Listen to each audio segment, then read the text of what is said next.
ಮಾರೇಗೌಡ ನದಿ ತೀರದ ಮರಳ ಮೇಲೆ ನಕ್ಷೆಯನ್ನು ಬಿಡಿಸುತ್ತಾ, ನೋಡಿ ಸಹೋದರರೇ, ಈ ಜಯಮಂಗಲಿ ನದಿಯ ಶಾಂತ ಹರಿವು ನಮ್ಮ ಈ ಹೊಸ ಸಂಸ್ಥಾನಕ್ಕೆ ಕೇವಲ ನೀರನ್ನು ಮಾತ್ರ ನೀಡುವುದಿಲ್ಲ, ಬದಲಾಗಿ ಶತ್ರುಗಳಿಂದ ರಕ್ಷಣೆಯನ್ನು ಒದಗಿಸುತ್ತದೆ.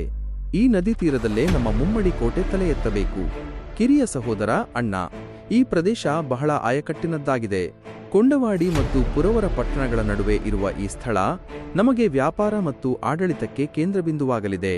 ಆದರೆ ವಿಜಯನಗರದ ಅರಸರ ಅನುಮತಿಯ ವಿಷಯವೇನಾಯಿತು?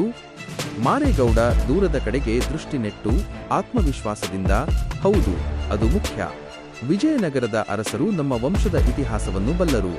ನಮ್ಮ ಅಜ್ಜ ಕೊಂಡವಾಡಿ ರಾಮಲಿಂಗೇಗೌಡರ ಪರಾಕ್ರಮ ಅವರಿಗೆ ನೆನಪಿದೆ.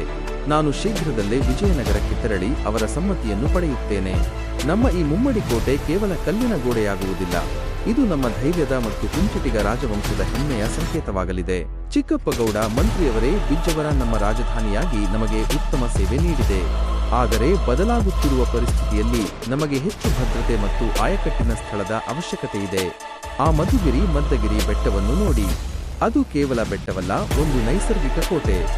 ಮಂತ್ರಿ, ಪ್ರಭುಗಳೇ, ನಿಮ್ಮ ಮಾತು ಸತ್ಯ. ಮಧುಗಿರಿಯ ಎತ್ತರ ಮತ್ತು ಅದರ ಕಠಿಣವಾದ ಏಕಶಿಲೆಯು ಯಾವುದೇ ಶತ್ರು ಸೈನ್ಯಕ್ಕೆ ಸವಾಲಾಗಬಲ್ಲದು. ಅಲ್ಲಿ ಕೋಟೆ ನಿರ್ಮಿಸಿದರೆ ಅದು ರಾಜ್ಯದ ಭದ್ರತೆಯನ್ನು ದಶಗುಣಗೊಳಿಸುತ್ತದೆ. ಹಿರಿಯ ಪ್ರಜೆ ಕಾಳಜಿಯಿಂದ, ಪ್ರಭು, ಬಿಜ್ಜವರದ ಪ್ರಜೆಗಳು ಈ ಬದಲಾವಣೆಯನ್ನು ಹೇಗೆ ಸ್ವೀಕರಿಸುತ್ತಾರೆ ಎಂಬುದು ನನ್ನ ಕಾಳಜಿ. ಇದು ತಲೆಮಾರುಗಳಿಂದ ಅವರ ಮನೆಯಾಗಿದೆ. ಚಿಕ್ಕಪ್ಪಗೌಡ ಸಮಾಧಾನದಿಂದ, ನಾನು ಪ್ರಜೆಗಳ ಮನಸ್ಸನ್ನು ಅರ್ಥ ಮಾಡಿಕೊಳ್ಳಬಲ್ಲೆ, ಆದರೆ ಅವರ ರಕ್ಷಣೆಯೇ ನನ್ನ ಮೊದಲ ಆದ್ಯತೆ. ಬಿಜ್ಜವರದಲ್ಲಿ ನೀರಿನ ಕೊರತೆ ಮತ್ತು ಬಯಲು ಪ್ರದೇಶದ ಅಪಾಯವಿದೆ. ಮಧುಗಿರಿಗೆ ರಾಜಧಾನಿ ಬದಲಾಯಿಸುವುದರಿಂದ ನಮಗೆ ನೀರಿನ ಭದ್ರತೆ ಮತ್ತು ನೈಸರ್ಗಿಕ ರಕ್ಷಣೆ ಸಿಗುತ್ತದೆ. ಇದು ರಾಜ್ಯದ ದೀರ್ಘಕಾಲದ ಹಿತದೃಷ್ಟಿಯಿಂದ ಅನಿವಾರ್ಯವಾದ ನಿರ್ಧಾರ. ನಾವೆಲ್ಲರೂ ಒಂದಾಗಿ ಮಧುಗಿರಿಯನ್ನು ಇನ್ನೂ ಹೆಚ್ಚು ಭವ್ಯವಾಗಿ ನಿರ್ಮಿಸೋಣ.